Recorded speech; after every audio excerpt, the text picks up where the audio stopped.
బండెర్ర చేస్తే మీ ఊర్లోనే మీకు పుట్టుగతులు ఉండవు. ఈ విషయం మీరు గుర్తుపెట్టుకోండి. తెలుగుదేశం పార్టీ లేకుండా చేస్తాడంట. నిన్ను పుట్టించిన దేవుడు వల్ల కూడా కాదు. కబద్దార్, జాగ్రత్తగా ఉండమని హెచ్చరిస్తున్నాను.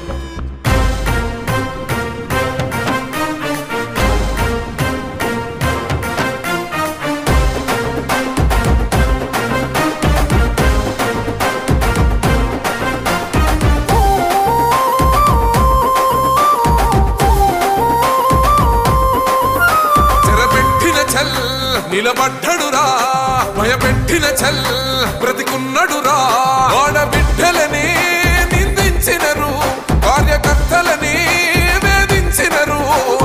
ఓర్చుకొని ఓర్చుకొని కట్టలనే తెంచుకొని చూసుకొని దూసుకొని గర్జించి దూకినడు చల్.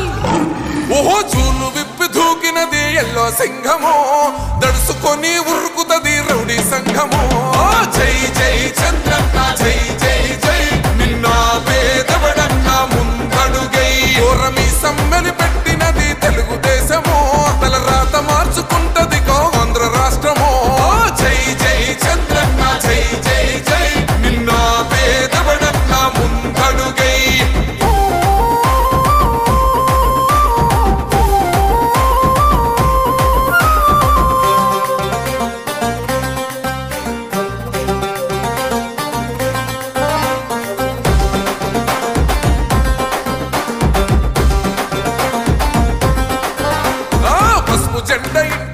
కడిత పథకం ఉండదా, పసుపు జెండ మోసే కార్యకర్త ప్రాణముండదా. ఇది బిక్కు బిక్కుమంటూ బతికే ఆంధ్ర రాష్ట్రమా, రాబందులేలుతున్న రౌడీల రాజ్యమా.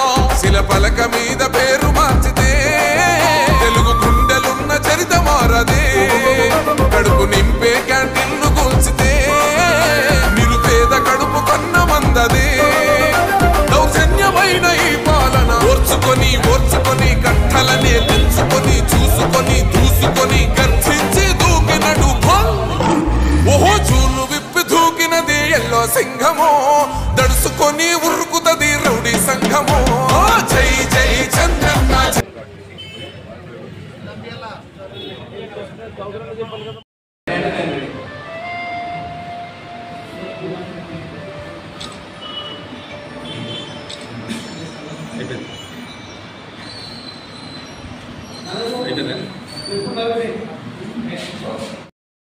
ఏం అభివృద్ధి చేశారు?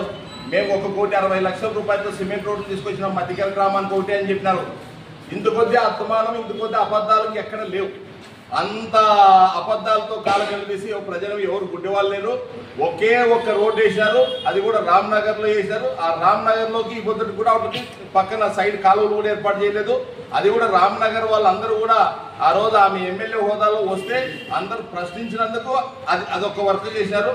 అవి కూడా ఈ రోజు కూడా మొన్ననే చెప్పినాం మేము సభలోన, కోళ్ళు గీకితే లేచిపోయే రోడ్లు వేశారు. అదేవిధంగా మధ్యకెర బురదల రోడ్డు గురించి కూడా మాట్లాడిందామే. మేమే తీసుకొచ్చానని చెప్పి నువ్వు తీసుకొచ్చి ఎందుకు చేయలేదు దాన్ని? గతంలో మీరు ప్యాచ్లు వేసినారు 45 లక్షల రూపాయలతో. ఆ ప్యాచ్లు ఎన్ని రోజులు ఉన్నాయి, ఎన్ని రోజులు పోయినాయి? మా మధ్యకెర గ్రామ ప్రజలందరినీ, బురదల గ్రామ ప్రజలందరినీ కూడా అడిగితే అన్ని విషయాలు క్షుణ్ణంగా తెలుసాయి. ఊరే వచ్చినాము ఏదో అబద్ధాలు చెప్పి ప్రజల్ని మభ్యపెట్టాలనుకుంటే ఎవరు మభ్యపెడితే మభ్యపోయే పరిస్థితుల్లో లేరు. అలాగే మద్దమ్ముకుంటూ మేమే నీళ్లు తెచ్చినామంటే ఇంత కొద్దిగా ఆశాస్పదం ఒకటి లేదు. అంటే బహిరంగంగా ఒక మాజీ శాసనసభ్యురాలు అయింది అంత బహిరంగంగా అబద్ధాలు చెప్తుంటే వాళ్ళ క్యాడరే కింద నవ్వుకుంటున్నారు.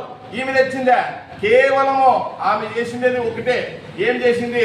మేము 35 లక్షలతో తీసుకొచ్చింది కరెంటుని 15 లక్షలకో 14 లక్షలకో కుదించి దాన్ని మేము చేసినామని గొప్పలు చెప్పుకుంటున్నారు. ఆ రోజు కేఈ కృష్ణమూర్తి, మా పెద్ద ఆయన శ్యాంబాబు అన్న గారు అందరు కలిసి 2.5 కోట్లతో మద్దంపుట్టుకి నీళ్లు తీసుకొని వస్తే దాన్ని మేము చేసినామని చెప్పుకునేంత సిగ్గుమాలిన పని ఇంకొకటి లేదు. మా గ్రామంలో ఎవరిని అడిగినా చెప్తారు మీ కార్యకర్తలు నవ్వుతున్నారు మద్దంపుట్టుకి నేను నీళ్లు తీసుకొచ్చానని చెప్తే దాన్ని ఒకసారి గ్రహించుకోవాలా. ఇంకొకసారి ఇలాంటి అబద్ధాలతో ప్రజలు మోసం చేయొద్దని చెప్పి మాజీ శాసనసభ్యురాలకి సభాముఖంగా తెలియజేస్తున్నాం. ఇకపోతే ఏదైనా అబద్ధమే. నేను అది చేసినా, ఇది చేసినా, అది చేసినా, ఇది చేసి ఏం చేసినారు మీరు? మా మధ్యకర మండలానికి తెచ్చినామంటారు రోడ్డు ఏదో తెచ్చినారు. మేమే దాన్ని కాదనలేదు, ఎవరు కాదనలేదు. అదే మేము చేసినామని చెప్పి గొప్పలు చెప్పుకోవడం లేదు. గతంలో మేము బురదల రోడ్డు పెద్ద ఆయన కేఈ కృష్ణమూర్తి గారు పదవీ కాలం ముగింపు దశలో మేము డబల్ రోడ్డు తీసుకొచ్చినాం. మధ్యకర వరకు బురదల నుంచి.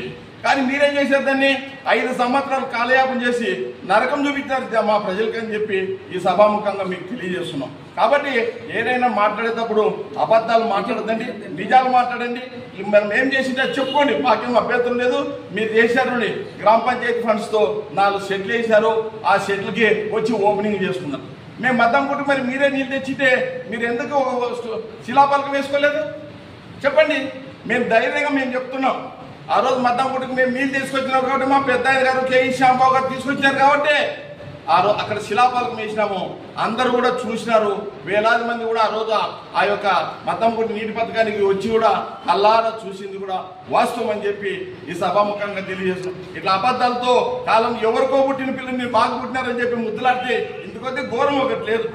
కాబట్టి దయచేసి అబద్ధాలు చెప్పి ప్రజలు మభ్య పెడితే ఓట్లేరు.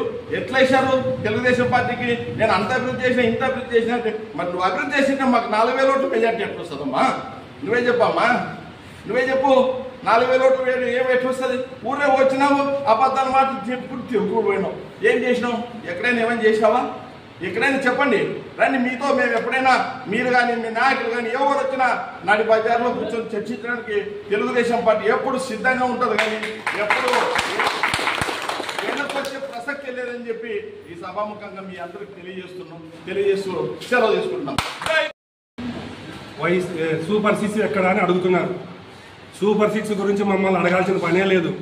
మీ ఇంటికి వెళ్ళి మీ పిల్లల్ని అడగండి, తల్లికి వందనం పడిందా లేదా అని అడగండి. సూపర్ 6 గురించి మమ్మల్ని అడగాల్సిన పనే లేదు.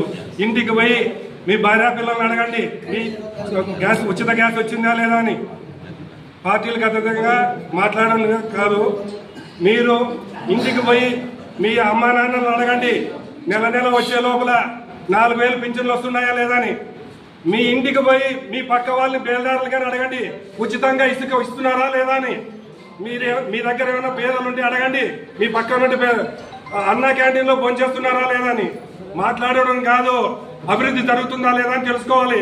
మీరు బురదల రోడ్డు నుంచి పారాడుతుంటారు కదా, కళ్ళు మూసుకొని నడుస్తున్నారా, రోడ్డు ఎట్లుందనేది అర్థం కాదా? రోడ్లు వేసినారా, అభివృద్ధి జరుగుతుందా లేదా అని తెలుసుకొని మాట్లాడాల్సిందిగా కోరుతున్నాను.